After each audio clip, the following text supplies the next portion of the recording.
Hello, and welcome to All About Us Radio.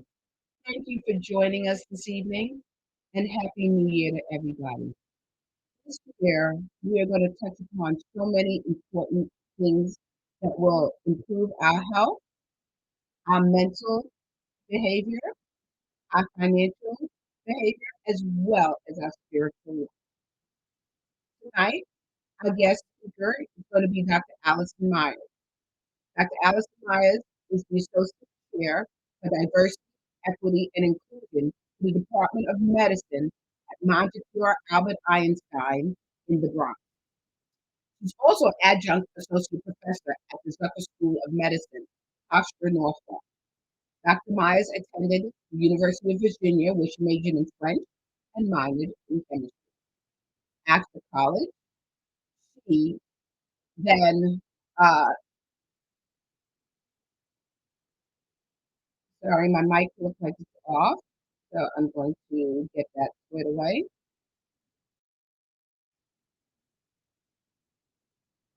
Please tell me if you can hear me. Dr. Myers is a resident in a residency in endocrinology, and now she's going to speak to us on diabetes today. She's mentored by Dr. Betty, and she's also completed and accepted a fellowship in Empire Clinical Research Investigative Program, and she works very closely with Black and Hispanic patients with uncontrolled type 2 diabetes. And she did that from 2014 to 2020. And she served as the medical director for inpatient diabetes at North Shore University Hospital. She had numerous publications on diabetes disparities and diabetes technology, and she's been a reviewer for several journals, the Journal of Diabetes Science and Technology, and Diabetes Care. Dr. Myers also served on the American Board of Endocrinology, Diabetes and Metabolism, and has had numerous accolades and also has been recognized as Doctor Safe Community Service by Northwell Health in 2021, and as top doctors of the year by Professional Organization for Women's Excellence Recognition in 2019. And in her spare time, she likes volunteering in the community, traveling, watching movies, and going to the gym. So I want to introduce you to Dr. Allison Myers, who is one of the best endocrinologists that I have been able to work with. And today she's going to be able to answer some questions for all of us regarding diabetes. Allison, Good welcome. evening. Good evening. So, Dr. Myers, what causes diabetes? So I think when you think about diabetes, you have to think about the three different types. So there's type 1, which we used to call juvenile, but we no longer do that because you can actually diagnose it in adults. And my record is I actually diagnosed it in a 92-year-old a couple of years ago.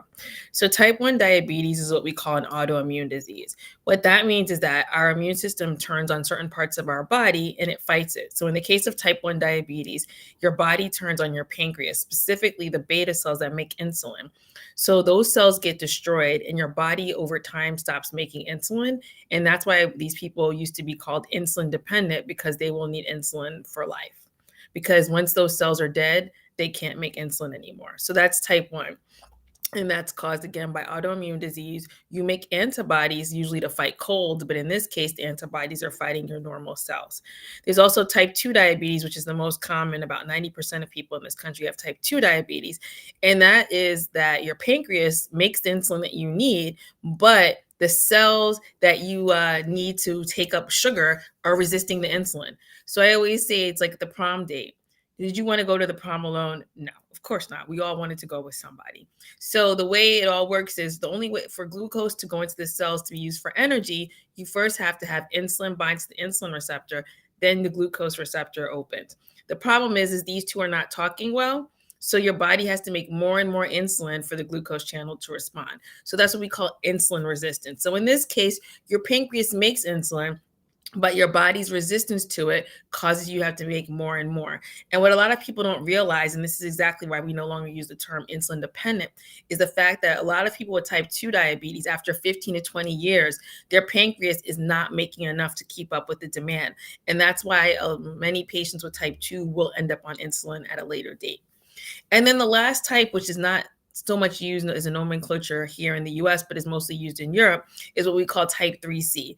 So these are people who have diabetes for reasons outside of autoimmune disease or insulin resistance. These are people who might have had pancreatic cancer or a benign tumor in their pancreas. They had to have their pancreas resected, and because they're missing a portion of their pancreas, they're not making the insulin that they need.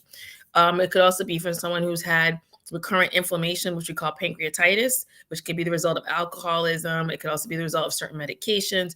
So, like I said, we usually call those type 3C. But again, in America, we usually just use type 1 and type 2, but eventually 3C probably will catch on too. It's more of a European term. So those are the most common causes that you will find of diabetes. Okay, so now we know what the causes are, but what actually is diabetes? So diabetes is dysregulation of sugar. So if you actually break the term down, the etymology of the word diabetes is channel. And there's actually two types of diabetes. I'm not going to talk about the other one, insipidus, but we're talking about diabetes mellitus. So, see, in modern times, we have labs. So you can go to the lab, I can get your blood sugar. But back in ancient times, they didn't have a core lab, they didn't have a Quest. So what would happen is when you develop certain symptoms, like a lot of excessive thirst or excessive urination, what they would have you do is you would pee in the cup, and then unfortunately, someone would have to drink it to tell if your urine was very sweet or was it very salty. So if you're very sweet, that was how they diagnosed diabetes mellitus. So it actually comes from the word, like I said, channel in Greek, and the word mellitus is honey. So it's a problem with your honey channel, a problem with your sugar. Well, I am so glad that nobody has to drink it to find out now. You and So, I both. so say I come into your office, doctor, Mhm. and I have symptoms of excessive thirst or going to the bathroom frequently. How do I know if I have diabetes versus pre-diabetes? What's the difference between the two? Good question. And one of the things I always try to tell patients is you have to know your numbers. Don't just let someone label you and say, oh, you have prediabetes, you have diabetes. Know what your numbers are. So this way you know. Because I've actually seen patients where they had full fledged diabetes, but the doctor was like, oh, it's borderline, don't worry about it. And they just kind of shrugged it off. But when I look in the chart, I'm like, no, you met the criteria. So there's several tests that we can do to make the diagnosis of diabetes. For those of you who've been pregnant, you're probably familiar with the oral glucose tolerance test, where you drink this really high sweet sugary load of orange soda. It's 75 grams of carbohydrates, and then they check your sugar an hour, 2 hours afterwards. We don't routinely do that in the non-pregnant population. So if you're pregnant, that's usually what they'll do to screen for what's called gestational diabetes, diabetes during pregnancy. But in people who are not pregnant, and all men obviously, the two tests that we would use would be a fasting glucose test or hemoglobin A1C. So fasting glucose test, ideally you should not have eaten 8 hours beforehand. You come in, they do the stick, and they check your glucose. If your glucose is between 100 and 124, we say that you're pre-diabetes, or in layman's term, borderline diabetes. What that means is that if you don't lose about 5 to 10% of your weight, in the next 5 years, your chances of getting full-fledged diabetes is 50%. So if your glucose is above 126, you are in the diabetes range. The other test that we can do is called the hemoglobin A1C. So we all have red blood cells. They live about 3 months, and they travel around your blood. And what happens is along the way, they can pick up glucose. If 6.5% or more of them are covered in sugar, that means you fit the criteria for diabetes. If you were between 5.7 and 6.4, that means you're in that borderline pre-diabetes stage. So if your doctor is screening you, ideally they should check both. And the reason why I tell you that is because when you do the fasting glucose, that's capturing one moment in time. And perhaps that day your glucose was only 95. But maybe the day before your fasting glucose was 106. So it's really important, if you really want to know if you have diabetes or not, is to check your fasting glucose and your hemoglobin A1C, because you're getting a 3-month average. So that's not just this one moment in time. So you definitely want to get both. Also keep in mind, especially for people of color, If you have sickle cell disease or sickle cell trait, because your hemoglobin is a little different, that could throw off your test results. So it's very important that you speak to your doctor if you have anything like sickle cell trait, thalassemias, anything that can cause changes to your hemoglobin can throw off your test results on the hemoglobin A1C. So, doctor, if somebody's pre-diabetic, we'll get into some of the diabetes questions later, but if somebody's pre-diabetic, do you recommend that they start treatment? So we like to not define people by their illness. So we always call people with diabetes, persons with diabetes, as opposed to calling people diabetic or pre-diabetic. So for someone who has pre-diabetes, there's two options. There was a wonderful study done called the Diabetes Prevention Program.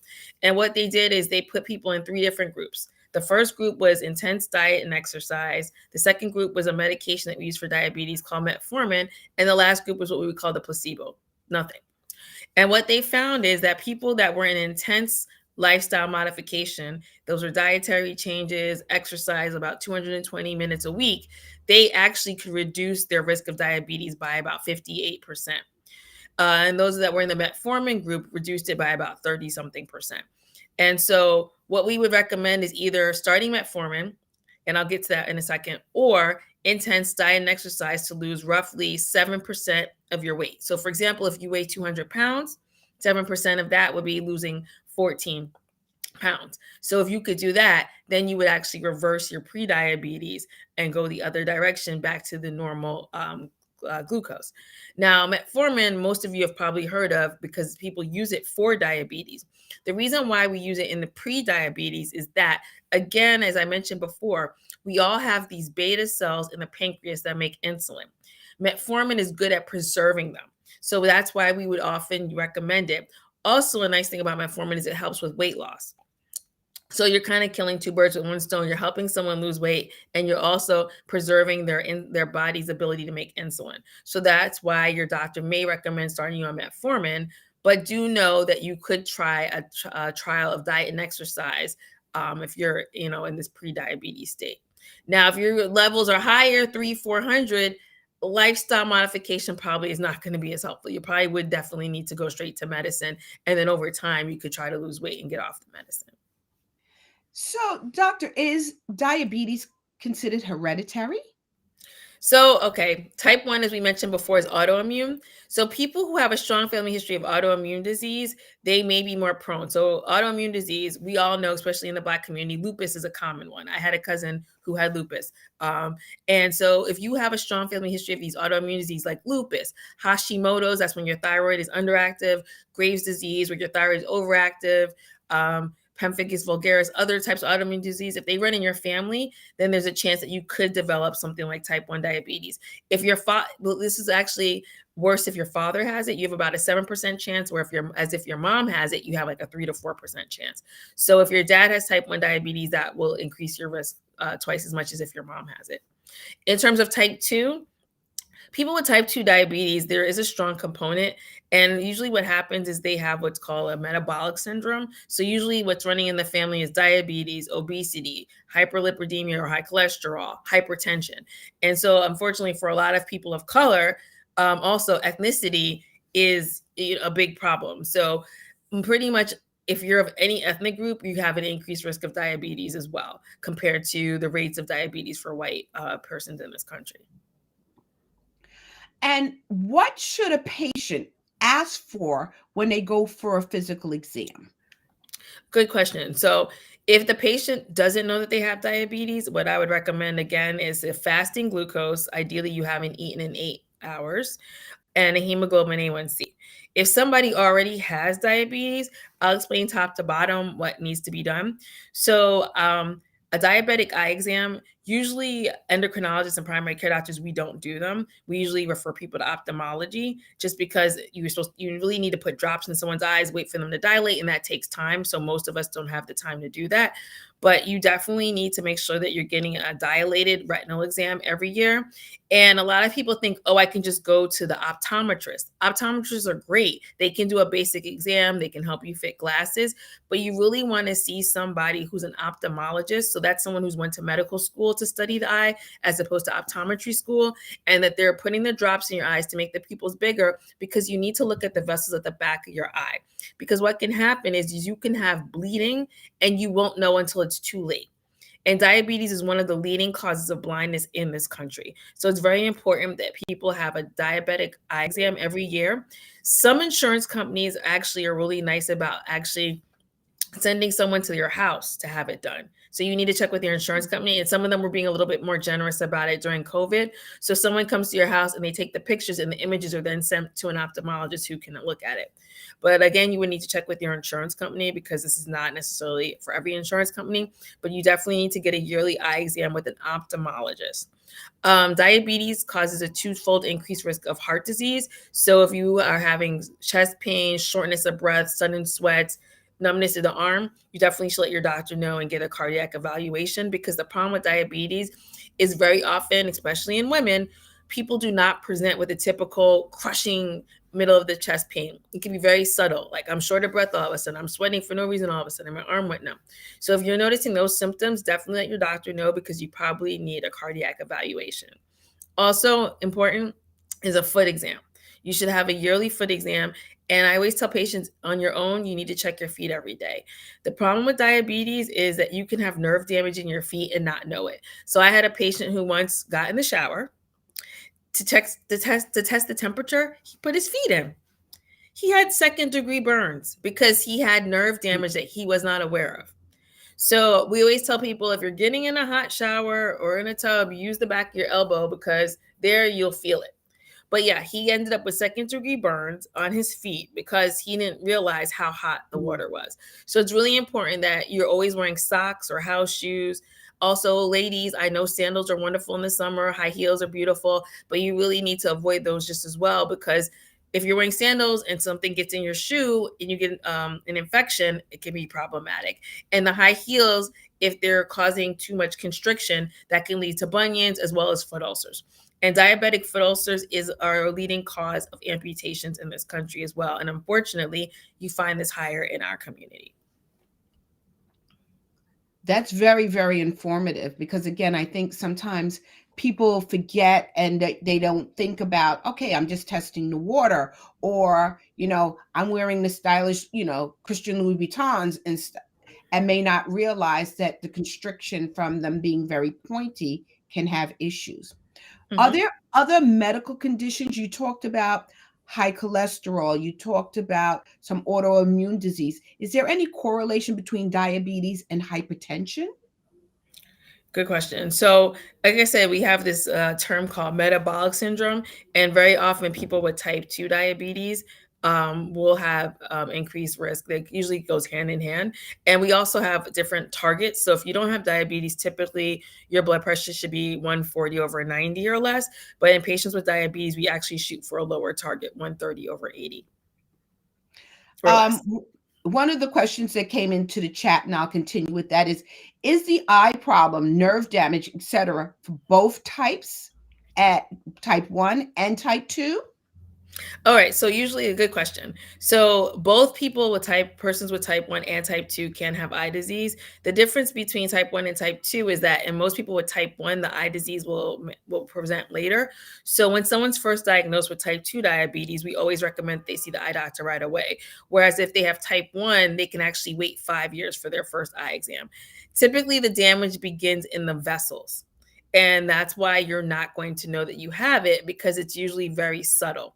So what happens is that you can get like blockages in the vessels. Also, you can get what's called neovascularization. So what happens is that there's these chemicals that come from the high glucose that can cause you to develop these new vessels in your eyes. The problem with the new vessels is that they're very fragile. They're not as strong as the vessels that are already there, so they easily will rupture and bleed. And what can happen is that blood can cause things like a retinal detachment, or it can cause complete loss of vision. So that's why it's very important that you're seeing the ophthalmologist, not the optometrist, when you have diabetes. Good question. Great. And doctor, one other important question that I have, you mentioned some of the treatment before regarding metformin, which is a pill form. Hmm. There are people who have to take insulin several times a day, and they don't like to stick themselves. And there are a lot of new things that you see advertised on commercials for treatment of diabetes. Can you talk to us a little bit about that? Yeah, good point. So there are these devices. Well, I'll start with there's what's first called the continuous glucose monitors. So there's a couple on the market. There's you've probably seen on TV one called Freestyle Libre, where you wear a little circle on your back of your arm. You can wear it for up to 2 weeks. Most insurances will only cover it if you're on at least 3 shots of insulin a day. I have some patients that are like, I don't care, I'll just pay out of pocket. It runs about $50, $60 a month if your insurance doesn't cover it. And what it does is you can either sync it to your phone. There's an app on the phone that you can download, or you can sync it to a reader for people who are not interested in technology. And the nice thing about it for us is that if you sync it to your phone, we can actually receive it in the office. So during COVID, all my patients who had Libres, it was a godsend, because what would happen is they were connected to our office. So I would just have one of the assistants go in, pull up their report, and I can see how their glucoses were doing. And it was really, really helpful. Um, these things usually stay on with adhesive. So if someone has an adhesive allergy, that could be problematic.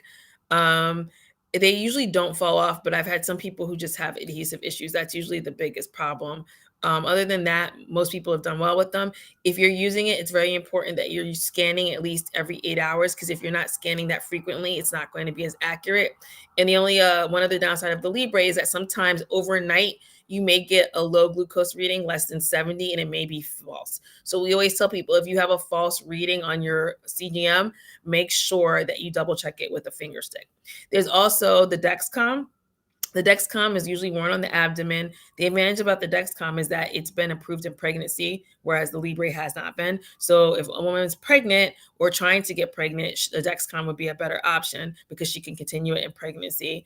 The Dexcom also can go to an app. And again, the nice thing was for my patients who had Dexcoms, we used the Clarity app. We could see their reports in real time, and it was great. So when you can't make it to the office, having these CGM devices is amazing. In terms of coverage, again, if you're not on at least 3 shots of insulin a day, your insurance company won't pay for it. The Dexcom is a bit more expensive, and it also requires training. A Libre is it's a lot user friendly. So I also feel like if someone's not the most savvy, give them the Libre as opposed to the Dexcom. The other advantages to the Dexcom is that you can use it in patients who are on dialysis, whereas the Libre, you can't. So there are pros and cons of both. There's also Medtronic, who has a sensor, but that sensor goes with an insulin pump, which I can get to if you want me to later. And then there's also the Seasence. That one you actually have to have someone put it underneath the skin, whereas the Dexcom and the Libre, the patient can put it on. The Seasence, you actually have to have a physician put it under the skin, and it lasts for 90 days. One question that also came up by Dr. Lewis is, can the Libre be used in pregnancy? And I know you mentioned it before, but I will ask you to just re-mention it again. Right. No, FDA has not approved its use in pregnancy. Okay. So we talked about how we monitor with the Libre and the Dexcom and some other, and finger sticks. Mhm. What medications are out there to make it easier for patients? That's question number one. And Mhm. most importantly, what type of diet would you recommend for somebody? And this is a hard question because diet plays a big factor in both hypertension, Mhm. diabetes, high cholesterol. So, how do you counsel your patients with Okay. that so that they could potentially get off of needing to use insulin and maybe do some Mhm. diet control? Okay. So the first question was about medications. So there are several medications that are out right now. So when I was a resident, life was easy because literally we had like 3 or 4 classes of drugs. And I always show this is what it was like in the early 2000s. And this is what it's like now.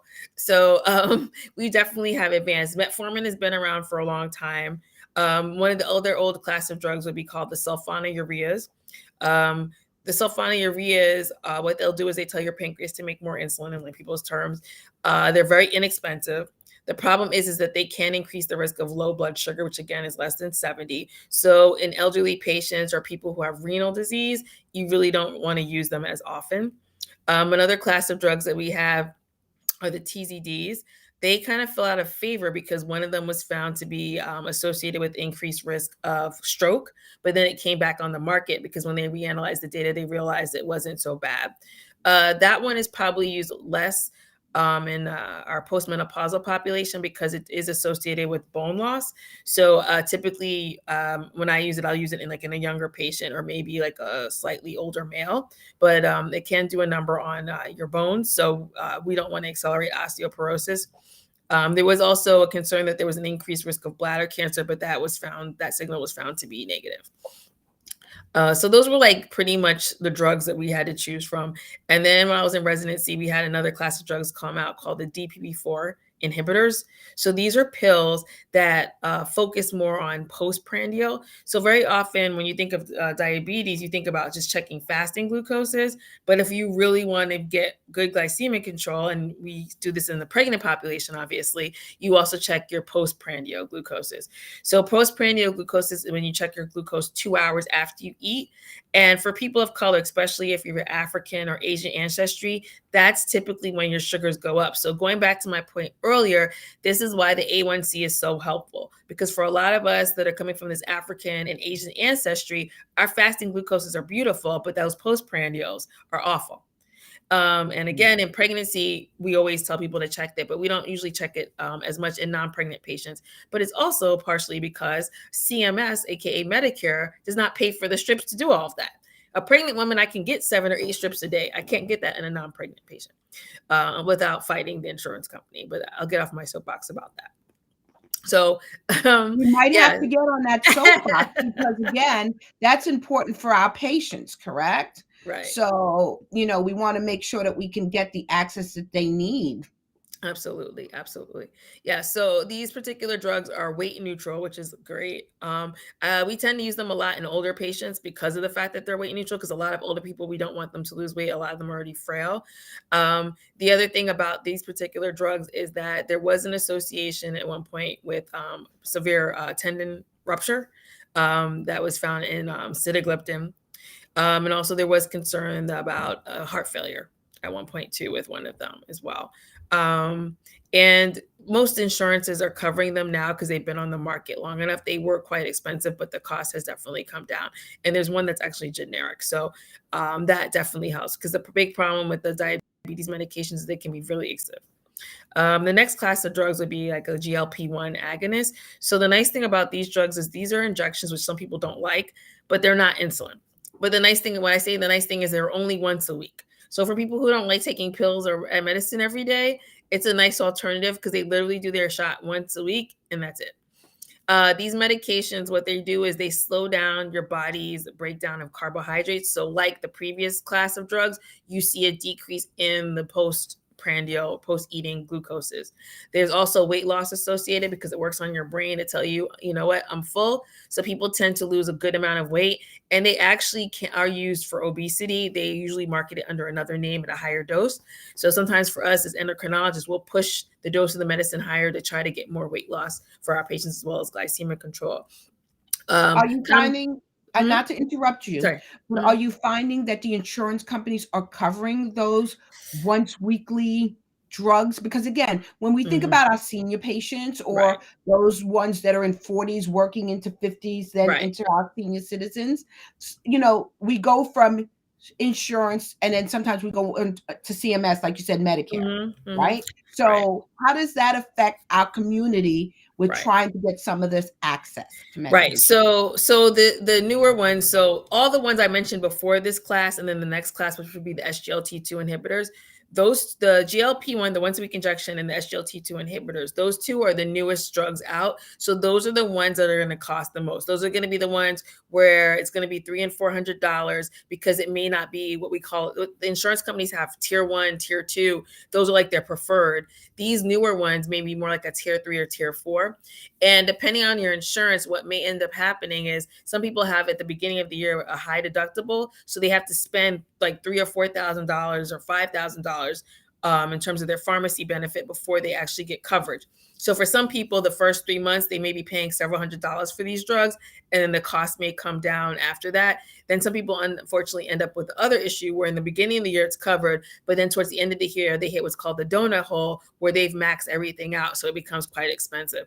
So this is always why it's important to have a good person in your office to help with prior authorizations and running these things through. So this is always insurance dependent. Some insurances are better than others. I can tell you that if you're in a local 1199, these are covered, because local 1199, they cover a lot of these medications. So I can tell you if you're in local 1199 or your spouse or partner is, and you'll be good. But other insurances, it can vary. And then the last class I was just going to say was the SGLT2 inhibitors. That's our newest class. And what they do, these medications cause you to urine out your glucose. It has positive effects on your kidney to slow down the progression of diabetes disease in your kidney. Also decrease risk of cardiovascular disease, because as I mentioned before, people with diabetes have a twofold increased risk of having heart attacks. So there are definitely benefits, of using these newer drugs if they are affordable. Okay. How about diet? For those people who want to start with diet, what kind of diets do you recommend? So the thing is, I don't like the term diet because I feel like diet is temporary. When you have diabetes, unless if you have a major weight loss, this is going to be for life. And even for people who go the other direction, I mean, I've been on the pre-diabetes and I, go back to normal, but it's like, this is my life. Like, I have to stay a certain size, eat a certain way in order for me to avoid. Like I always tell people, they're like, "Oh, you're so small." I'm like, "Yeah, but my dad has diabetes and my mom, both of her parents had diabetes. So I'm genetically predisposed. And so I have to keep my weight at a certain place and I have to stay active. And the way I can maintain it is I work out. In fact, I went to the gym today. I work out 4 times a week, ideally. I try to get about 10,000 steps in a day, but with the winter, I won't lie, it's a little bit harder. And in terms of diet, it's not that some people restrict their carbohydrates and don't eat carbs at all. We don't recommend that because any nutritionist will tell you is that you need a balance of carbs, protein, and fat. But it's a matter of what I try to do is I try to eat as they recommend someone with diabetes. So usually what they recommend is you don't eat more than 45 grams of carbs for breakfast, no more than 60 to 75 for lunch, no more than 60 or 75 to dinner. So that's kind of what I have done. And I've learned how to carb count on my own. For someone who's watching who has no idea about carbs or anything, you could see a nutritionist. So anyone who has diabetes gets a benefit from medical nutrition therapy. In the first year, I think it's 12 hours of education that you can get through a certified diabetes educator, registered dietitian, certified diabetes educator. Their name actually it's been changed to certified diabetes education specialist. They can be a nurse, a dietitian, a pharmacist, sometimes even a social worker, a physical therapist, occupational therapist may also do it. But these folks can teach you how to read labels and how to make adjustments in your daily routine. Great. That's extremely important. So, I think that would be a great take home message for people who are concerned about this to at least try and at least ask their doctor to recommend some Absolutely. form of a diabetic educator, as name has been changed, Right. or liaison through Right. social work pharmacy. Yeah, and can I just give a quick shout out? There's actually a really good, her name is Constance Brown, and she actually has a website and she writes books, and it's good because she writes it from the angle of a person of color. So it's a lot of the stuff that we would normally eat. Because I think that's the other issue. We had, unfortunately, even though we might have had a good number of patients of color in our office, our dietitians are not always people of color and they're not well versed. I remember once we had a patient, he was from Guyana. So the dietitian was working with him and she asked me for something. And so I started talking to him. I was like, the coconut water, huh? And he starts laughing. And then we start talking about dal and roti. And she's looking like a deer in headlights. And he's like, are you from Guyana? I was like, no, but I'm not. My people are not far away from Guyana, but I'm very familiar with the diet. So that is also sometimes a turnoff if the dietitian doesn't understand your foods. So they may not understand the carbohydrate content of provisions, for example. I don't know when someone says I eat provisions, what that means. But if you have someone that doesn't have the cultural competency, that sometimes can turn patients off and be like, well, she didn't know what I was talking about. She told me don't eat rice. I tell people, look, I can't stop what you've been doing for 40, 50, 60 years. But measure your rice. Take a measuring cup, not 1 cup of uncooked, but 1 cup of cooked rice. And I think that really makes a difference when people meet folks where they are culturally and show them how they can eat the foods that they love and the portion sizes. I think that's an extremely important part because, again, we have to work around our culture, our diet, and our needs, right? So thank you for that point. We're just going to take a very short break and we'll be back.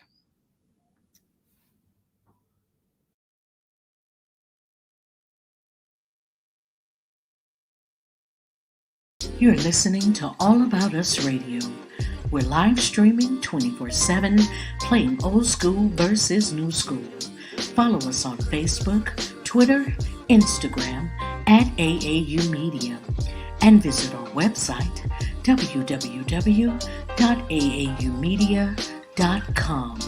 Call us at 1-833-369-1444, extension 1, and leave us an inspirational message or request. You're listening to All About Us Radio.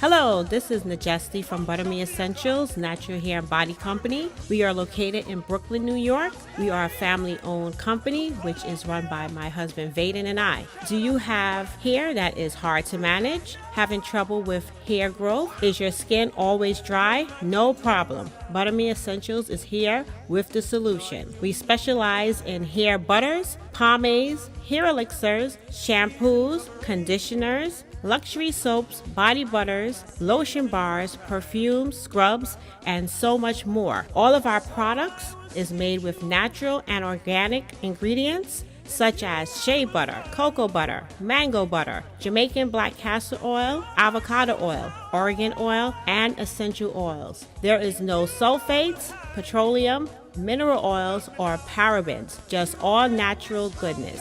If you would like to order our products, check out our website at buttermeessentials.com, buttermeessentials.com, or call 646-524-3351, 646-524-3351. Check us out on Facebook and Instagram. Remember, like our motto says, you deserve to be buttered.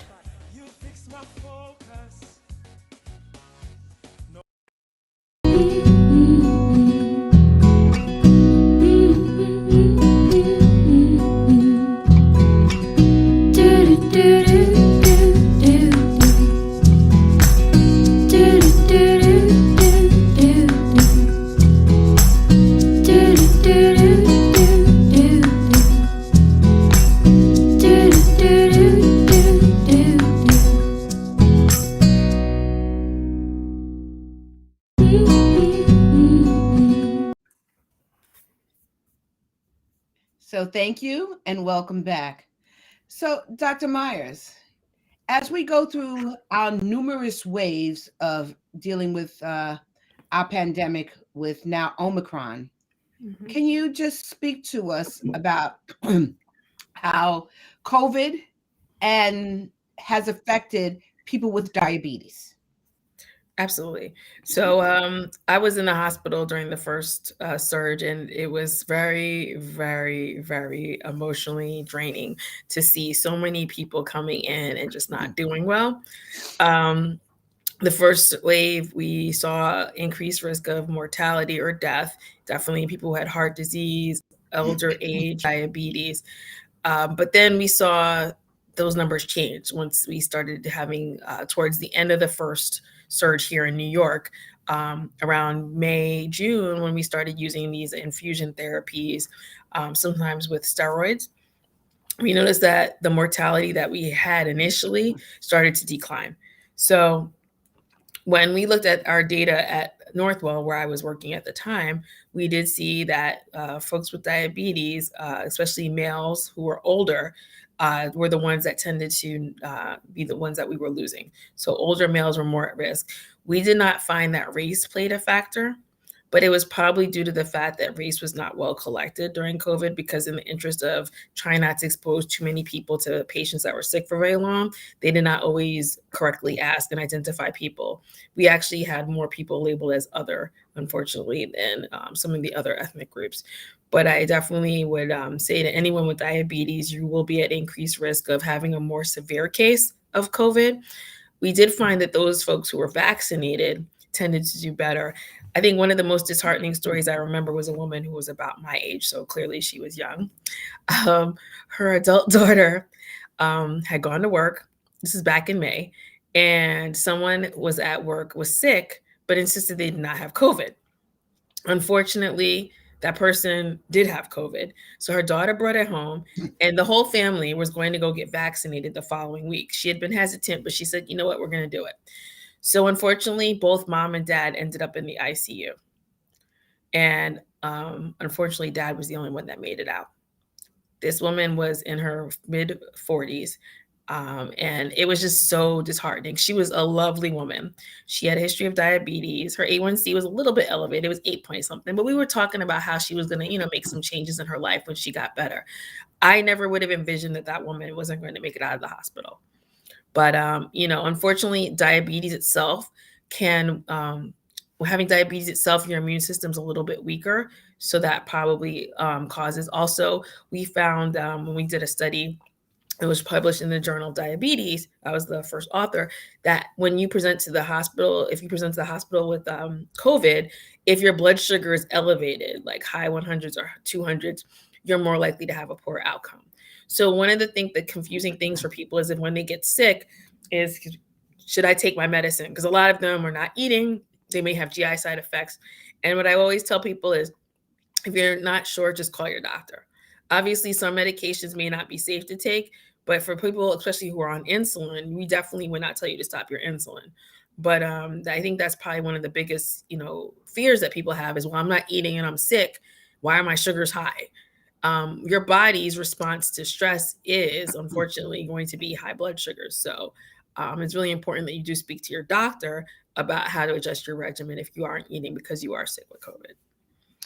Dr. Myers, does steroids have any effect? Because again, you were talking about the monoclonal antibodies and they give steroids along with it. Can that increase your blood sugar? Absolutely. So anyone who's on steroids, usually the common ones are going to be methylprednisone, prednisone, that are at a dose that's above how much we make in our own bodies, their sugars will go high. So for example, prednisone is used quite often. If you have asthma, they may use it for asthma attack or Solu-Medrol dose pack. People who have like autoimmune disease, like rheumatoid arthritis, a lot of them are on steroids. So if you're on, for example, prednisone, and at a dose above 5 milligrams, which would be what you and I make, Dr. Jones, then it can impact your sugars. If you're on a dose of like 5 or less, because that's what we call the physiologic dose, what we would normally make, it should not affect your sugars. So if you're on prednisone 10 or higher, yes, your sugars would be expected to go up. And I always tell my patients, do not wait until after your doctor, weeks, don't let weeks go by, call me ASAP. And one other caveat to that I want to add that a lot of people take for granted, if you're getting injections with steroids in your back, your knee, wherever, foot, because you have severe tendonitis or whatever, all of that can impact your blood sugars. So I'll have patients who'll be like, I don't know, my sugar went up. And we start talking and then, oh yeah, I got an injection in my knee. Was it a cortisone shot? Oh yes, that's what I got. So the tricky thing about these injections is that the effect can last for a couple of months. So anytime you're getting an injection, make sure, whether it's your orthopedic doctor, your pain management doctor, make sure that you know what's in it, because every injection you get is not going to have steroids. Some doctors will purposely, circumvent and use something else, but it's always important that you find out what injections you're taking. Also, another thing that people take for granted, eye drops. If you have an eye infection and they put you on steroid eye drops, very often they'll dose it 4 times a day. Your sugars will be through the roof. So, and last but not least, topical creams. You have eczema or some sort of skin condition, you're using clobetasol or some other topical steroid. And of course, in our pregnant patients, when you guys have them come in early and you have to give them betamethasone, we're there to help you control the blood sugars. So yeah, all types of steroids can raise your blood sugars. It's not just the pills or the IV. Doctor, that is so important for people to understand and remember to write down, because again, they may go to their internist and not think, oh, I just saw the pain management doctor who just injected me, or I just saw, the podiatrist for my feet and they gave me injection for the tendinitis. So it's good to know when they, sometimes when people think of steroids, they think about the oral steroids and not the injection. So thank you for that fact. So I'm going to open it up because we have about maybe 15 minutes left to some questions. I know we were getting some questions from the audience as well, but I just want to get some feedback from the audience on some, especially with COVID. I know that Dr. Lewis, who's on, asked that can sulfonylurea lead to pancreatic burnout? So typically pancreatic burnout is not so much from the sulfonylurea, but it's just from years of diabetes. So you could be on Doctor, can you explain a little for our audience what pancreatic burnout is first? Yeah. So going back to when I was describing what type 2 diabetes is, when you have type 2 diabetes, what happens is your body's making more and more insulin to overcome the insulin resistance. What can happen over time is that your pancreas can burn out. It just can't keep up with the production. So what will happen is your pancreas will slowly stop making insulin. And then you will start to look more like someone with type 1 diabetes. So it's not so much that the sulfonylurea or any medication is causing it. It's more or less that some people, just their beta cells will give out after years and years of type 2 diabetes, and they just may happen to be on a sulfonylurea at the time, and they end up having to go on insulin. Thank you. Now that we're in Omicron, are you seeing the same numbers of deaths that you were seeing with the first wave of COVID with respect to some of your patients with diabetes? So I actually was on a hiatus from working, so I'm a little less versed about what's been going on in the hospitals the past couple of months. I was actually taking time for myself for a change and vacationing, but I can say that when I was at my previous job in December, the number of people who were hospitalized was far less than the first surge, obviously. But ever since they started using these infusions and the steroids, the deaths have gone down tremendously. Majority of the patients that are coming in that are having to be intubated, and I was even on a call today where they were talking about this, majority of them tend to be non-vaccinated, whether they have diabetes or anything else, I can't comment on, but the people who are vaccinated are tending to be the ones who just come into the hospital, less likely the ones who are ending up on the ventilator. So I would like to agree with you, Dr. Myers, because I actually have been through that last current wave of December into January where we were seeing the numbers spiking. We were seeing most of the patients that were coming in were vaccinated and they were treat and release. They would come to the ED, make sure everything was okay. The ones that were getting admitted and the ones that were requiring intubation into our ICU were unvaccinated.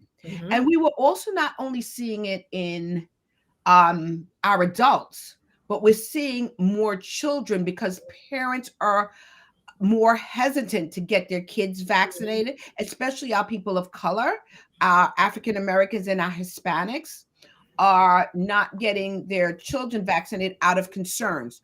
So we're seeing that our hospitals, our children's hospitals, not just in New York, but other children's hospitals as well, have a higher number of children that are quite sick because they have been unvaccinated. Mhm, So mhm, we do, like you said, agree that vaccination has made a major difference mhm, in mhm, this surge of the pandemic. mhm. Absolutely. So I'm just looking for any other questions that have come across. What side effects do some people have from some of the medications like metformin and some of the insulins? What are some of the side effects people should look out for? Right. So I see someone had commented about metformin. They said there's something about their insurance wanted them on metformin too. Correct. So I can comment on both of those. So metformin is recommended as our first line therapy for diabetes. So that's why for most people who are first diagnosed with diabetes, we start them on metformin. It's also relatively inexpensive. So again, going back to that conversation about tier one drugs, your insurance company probably wanted you on it because it's so inexpensive. So what happens is that if you were given another medication, it's very possible that the insurance company might not have covered that particular one. So in this case, you're talking about your insurance wanted you on metformin. So the thing that your doctor always has to do first is they first have to max you out, get you to the maximum dose. And if the maximum dose of metformin is not controlling, then they need to add on another medication.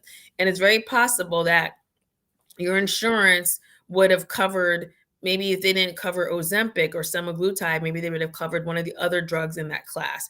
So that's when your doctor or whoever the person is designated in your doctor's office would need to do what's called a prior authorization to say, look, I put this patient on metformin, it did not work. I want to try this other medication. Also, she or he is overweight, so it'll help get their weight down. So sometimes the doctor needs to do a little bit more pushing, or again, see if maybe one of the other drugs in that class, whether it be liraglutide or demaglutide or one of the others, might have been covered. So that could be why it was expensive for you. Also, sometimes the insurance companies want you to do metformin and a sulfonylurea first. Then you can add on one of these other newer medications. So it's really just kind of playing around with the insurance company and seeing what they're willing to do. Okay, one of the other questions that came up is where does Januvia fit into diabetic care versus metformin? So this particular person who asked is also an OB. So in terms of pregnancy, we don't use, it's not something we can use. But in someone who is not pregnant, the reason why metformin is always going to be our first line is metformin can reduce the A1C more than almost any drug. So metformin will knock your A1C down somewhere between 1.5 to almost 2% if you max them out at 2 grams a day. Januvia will maybe get your A1C down, or that class of drugs, sitagliptin, that class of DPP-4 inhibitors, may get you down by like 0.5 to 0.8%.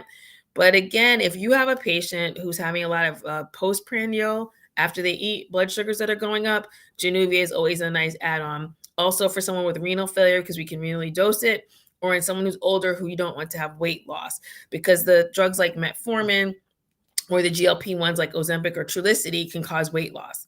So if you're trying to avoid that, then that's where you could use a drug like sitagliptin or Januvia. I wouldn't say it's like you would use that versus metformin per se in a younger patient, but in an older patient, you might not be able to use metformin because their renal function may not be good enough. So then you would say, okay, you know what? We're going to do this sitagliptin or Januvia instead. Okay, so there's another question that came into the chat. The question being, people with diabetes or anybody with diabetes, should they seek a holistic route of treatment? So it's interesting that someone brings this up because, especially I think dealing with people of color, we see this a lot. So I have had patients who are Asian or from the Caribbean who like to use bitter melon, whether it be the pills or the powder. Bitter melon does have some properties that decrease insulin resistance. The problem is that it has not been studied. So I don't know if it's 1 packet a day, 10 packets a day. Um, we really don't know how much you would have to eat. And I can tell you, if you try to eat bitter melon the way it is, it's absolutely disgusting. It is very, very bitter. But there are some properties of bitter melon that can help with insulin resistance. But again, how much of it, it's not really well studied to know that. Same with apple cider vinegar. There have been people I know who told me they swear by it, they take it, and it helps their blood sugars. But again, what studies have we had? None. So I always say with the holistic approach, you just have to keep monitoring your glucoses And you need to know all the side effects, because everything that's holistic is not necessarily good for you. There are holistic treatments that can cause liver failure, can mess up your kidneys. So I think it's always important to get a list of all these holistic treatments that you're using. I remember I had a patient who was using metformin from they went to a compounding pharmacy. They were using a topical because she didn't like to swallow pills. She had some GI issues, and it absolutely did not help. So she stopped it. So, everything that's holistic is not good, is not healthy, and everything that's holistic doesn't work. Thank you. As we near to the end of the show, what takeaways would you want the audience to know as we get closer to ending our session here tonight? Yeah. So one, I'd like you to talk about the book that you recommended and major takeaways regarding questions that they should ask their doctor when they see them, or what are some of the important things they should look out for? Absolutely. So my most important thing that I would recommend is know your numbers. Every 3 months, your doctor should be checking your A1C. You need to know what it is. Most people, well controlled, and when I say most people, it's like most of the general public, your A1C should be 7% or less. If you're on the older side, like 70 and above, you're probably going to be more between 7 to 8%. If you're at the end of life, dementia, frail, we'll even say 8 to 8.5%. So knowing your numbers is really important. So like I said, for a majority of patients, your hemoglobin A1C should be less than 7%. If you're trying to get pregnant, you want to keep it at the low end of 6%, because you don't want to have, it's very cute to see a very big baby, but it's not healthy. And there could be a lot of, and Dr. Jones knows, obviously, as an OBGYN, there could be a lot of complications. So if you're a young woman who's trying to get pregnant, you should try to shoot for a low 6 for your A1C. It'll help your chances of having less complications during pregnancy or during delivery. So I would say that's probably one of the most important things.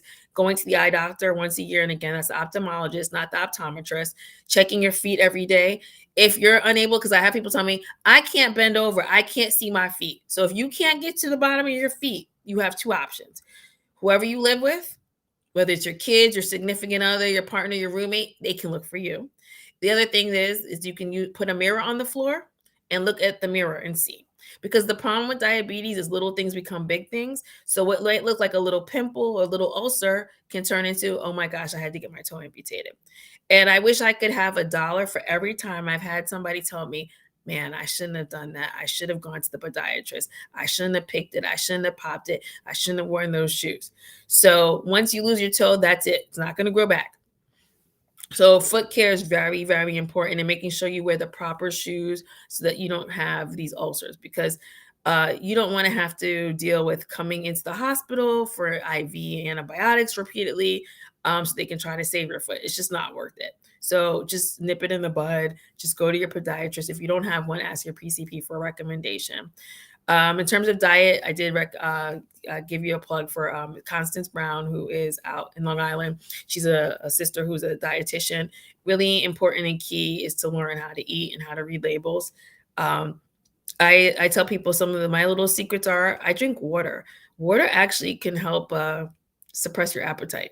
So it also encourages me to get up, because what happens is then I have to go to the bathroom. So rather than sitting at my desk all day, because once you reach a certain age, your bladder ain't the same. So what I try to do is I try to drink a cup of water. I usually prefer warm water every 1 to 2 hours if I can. And that forces me to get up, because that sitting all day long contributes to you to having a pouch. So it's really important. And plus I have my Apple Watch that nudges me.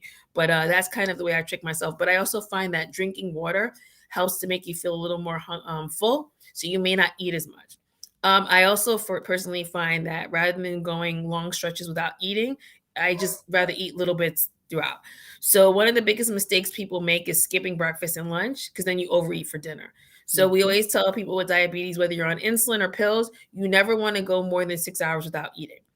Because what will happen is your sugar is going to start to decrease, but then your body's going to make a hormone called glucagon, and your sugar will start to go up again. So that's why people will find that when they skip meals, they can still have blood sugars in the 200s and 300s, as opposed to being, in the 100s.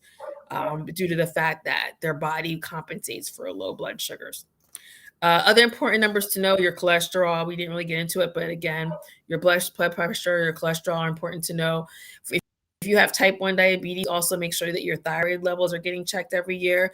If you have type 2 diabetes and you're female over 50, you should also have your thyroid checked every year, because there is an association between thyroid disease and diabetes. And those are pretty much, another one that we often forget: the dentist. A lot of folks with diabetes who have periodontal gum disease, and that can cause severe hyperglycemia. I've seen patients where it's like we do everything we can with their meds and their sugars are still a mess, and it's because they have severe gum disease or periodontal disease. So make sure you're going to the dentist twice a year. And actually, sometimes the dentist will be the one to diagnose diabetes, because they'll find the mess in your mouth, and they're like, I think this is uncontrolled diabetes. Speaking of which, the other end, the other orifice, Dr. Jones, you know this well. I have to say this: ladies, make sure that you get underwear that's clean and is at your own.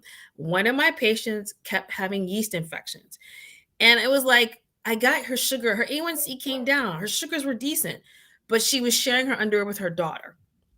I kid you not.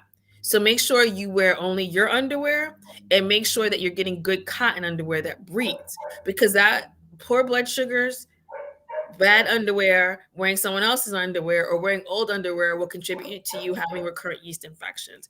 And that can be a very bad problem for women with diabetes. Or underneath the skin, under the breast, the skin fold, you can get it, or in your armpits, you can get really nasty fungal infections as well. And I thank you for bringing up the bottom part of us, because that is sometimes how I was able to refer people for diabetes as well, with the recurrent yeast infections that we kept treating, and it wasn't getting any better.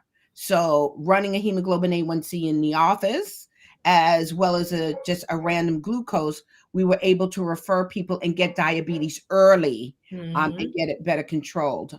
But yes, one of the other persons on wrote that, yes, diabetes leads to vaginal yeast infections that are hard to get rid of and hard to treat.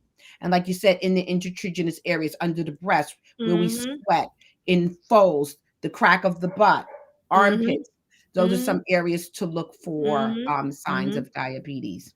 So we have gone a little over time, which is okay. I just want to go over some of the key points that you said. Diabetes, look into Constance Brown, ophthalmologist, not optometrist. Follow up with a podiatrist as well. If you are diagnosed with diabetes, definitely see the dentist, because again, you can have issues with denture. And as well, if you're having recurrent yeast infections, please see your doctor, gynecologist. And did I miss anything? I Dr. forgot Myers? one more thing that I didn't say. Absolutely, we have Make more time. sure your doctor checks your urine microalbumin once a year, because diabetes is one of the leading causes of end-stage renal disease. So make sure they're screening you to see if you're spilling protein, because what happens over time is, if your diabetes is not well controlled, your kidneys will not filter well, and over time your kidneys will function less and less. So we want to prevent our folks from ending up on dialysis and ending up with kidney disease. So it's very important. And if your kidneys are at 30% or less, make sure your doctor refers you to a kidney specialist. So again, can you repeat those numbers and what the person should ask for? That's right. So once a year, you got to make sure that you're getting your urine microalbumin checked to make sure that your kidneys are good. The thyroid, if you're type 1, your thyroid should be checked once a year as well. If you're a woman over 50, they should also check it once a year. Check the cholesterol, check your blood pressure, and every 3 months, your hemoglobin A1C. And also, they also recommend that once a year you check what's called the comprehensive metabolic panel. So that's like your sodium, your potassium, your kidney function, and your liver tests, because you may also have what's called fatty liver, which goes hand in hand with diabetes. So those are the most important, definitely, tests. All right. Those were very, very important things that you've recommended for our patients and our audience to ask about when they're seeing their internist. And we need to make sure that people are going to see their internist, because a lot of people are, during the pandemic, afraid to go out.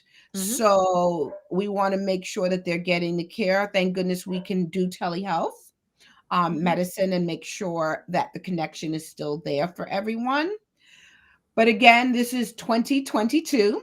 Our goal is to make sure that we are a healthy person, and we want to make the necessary changes to empower our women as well as everybody. Mhm. So we want to change you, change us, and change all, because that's what All About Us Radio is all about. So again, I want to thank you, Dr. Myers, for spending the evening with us. And again, I might bring you back on for a group panel as we go on, because we have some really great topics that we're going to cover. Not just, like I said earlier, I don't know if you heard when I was doing the introduction. So it's not just about health, but it's about spiritual health. It's about financial health. It's about mental health. It's just about continued growth and how we empower ourselves to do better. So again, thank you for a lovely evening. Thank you.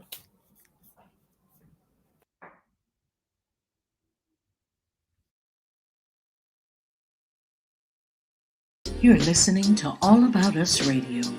We're live streaming 24/7, playing old school versus new school.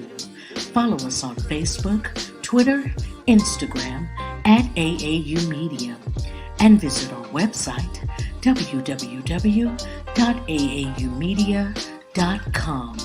Call us at 1-833-369-1444, extension 1, and leave us an inspirational message or request. You're listening to All About Us Radio.